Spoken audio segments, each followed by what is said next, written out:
సుధతి నూతన మదన మదనాగ తురంగ పూనమనే సదన ముక్తపదగ్రస్త అలంకారం. నీతిన్ దాన తలంచి చేయం బనిగాని కాకపోని బల. ఈ మూడు మొదట గురువులు వస్తాయి కాబట్టి ఇది మత్స్య తతగా శార్దూలం. సానపెట్టు పదును పెట్టు అర్థం. అంధకారం అర్థం చీకటి. కోరికకు వచ్చి ఆకాంక్ష కాంక్ష ఆశ పర్యాయపదాలు రాయొచ్చు. గెలుపు జయం విజయం. అంచ హంస ప్రకృతికి. రాక్షసుడు వికృతి రక్కసుడు. నెమ్మి నానార్థాల్లో నెమలి ప్రేమ. అమృతం నానార్థాల్లో సుధ పాలు. విశ్వనాథుడు ఉత్పత్తి అర్థం విశ్వానికి నాథుడు. భాస్కరుడు ఉత్పత్తి అర్థం కాంతిని కలుగజేయవాడు. మానవుడు ధర్మంగా నడుచుకుంటే అది అతనికి శ్రీరామరక్ష. శ్రీరామరక్ష జాతీయం. అంగలార్చు బాధపడడం దిగులు చెందడం అనే సందర్భంలో ఈ జాతీయాన్ని ఉపయోగిస్తారు.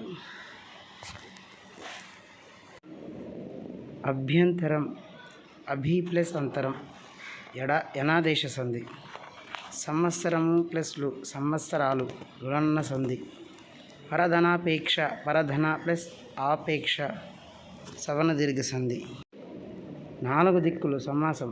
నాలుగు అను సంఖ్య గల దిక్కులు ద్విగు సమాసం. భార్యాభర్తలు ద్వంద్వ సమాసం. ఈ మహాత్ముండు మనలను జూచు వేట్క ఇటవచ్చెనని చెప్పిన ఈ మహానుభావుడు మనల్ని చూడగానే కోరికతో ఇక్కడికి వచ్చాడని చెప్పగానే ఆ అనేదే సమాధానం. సరళ నాట్యం చేసింది సరళ నాట్యం చేయలేదు వ్యతిరేకార్థ వాక్యం.